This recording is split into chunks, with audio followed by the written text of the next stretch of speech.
Okay, we are now talking regarding collections. This is the second video I have done regarding being in debt. Um, there's a few things I will go over. I will make this 2 to 3 minutes if possible. A quick couple scenarios and possible answers on how to deal with those scenarios. The first one, being in debt. No one likes to be in debt, but we all know why we're in debt. We all know why people are calling us on a daily basis because we owe them money.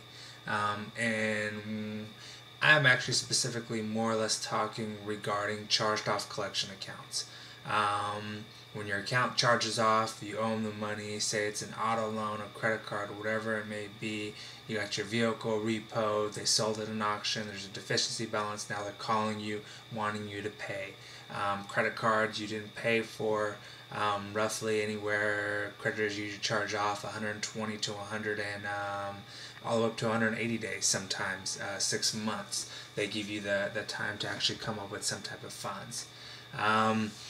No matter what, whatever the situation may be, FDCPA is the Fair Debt Collections Practice Act. It's what every creditor, any collector needs to follow on a daily basis every day. Simple things as, they're not supposed to call you before 8 a.m. They're not supposed to call you after 9 p.m. They can only call you and leave a message on your voicemail once on a daily basis, depending on what state you're in. As well as they can't leave any disclosing information on your voicemail. So if they're calling you stating, hey, I'm giving you a call from, whatever the creditor's name may be, you're past due on your account, you need to give me a call, so forth, that is against the law. You can sue them for that. Now it's just about you following through with that. Most places won't do that, but some creditors will. Some collectors will do that. The actual creditor, they will violate these laws. Harassment is not calling you demanding a payment, so get that straight. Giving you a call saying, hey, you owe this money, you telling them, no, I can't pay, and them calling you until they can get you to pay, that is not harassment. Harassment is calling you multiple times within a day, speaking to you, and you giving them the same answer. Once they speak to you once, that is it for the day. There is no more calling you, there is nothing. So do remember that. They cannot send you blind emails saying call them, regarding your delinquent account. They cannot do that. That is third-party disclosure because they don't know who has access to your emails, as well as they can't tell your mother, brother, or sister on why they are calling. They can't release any type of information to them. As well as, let's go to the next one. A huge thing is settlements. For when you're trying to settle out account, make sure you get everything in writing.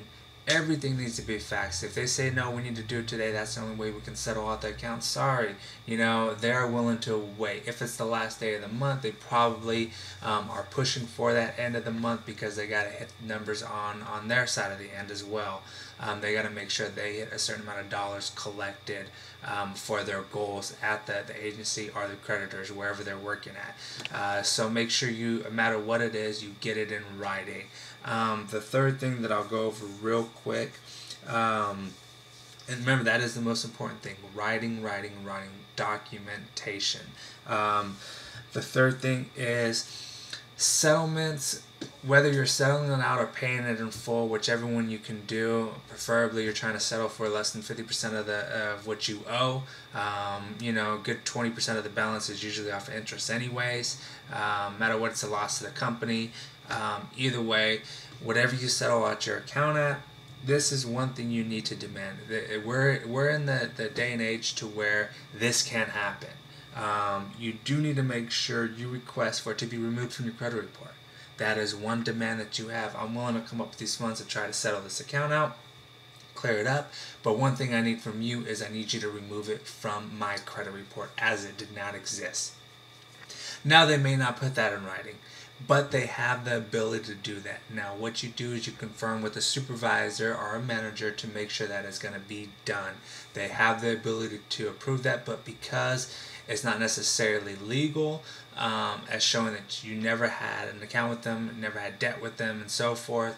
They will not put that in writing, but it's something for you to demand for them to do. And request, not necessarily say I'm going to do that or you don't do it at all.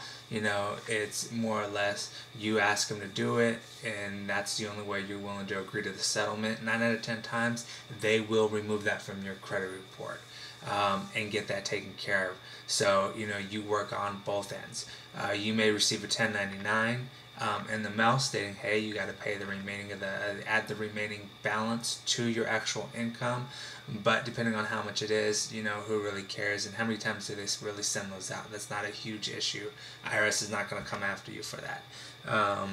But do demand for it to be removed from your credit report. Okay, quick as I can get, 5 minutes. Going on 6 minutes, I'll end it now. Any questions or concerns regarding accounts delinquencies and what you need to do, and questions to be asked, and anything in that nature, please ask me them, and I will shoot off another video. Have a good day.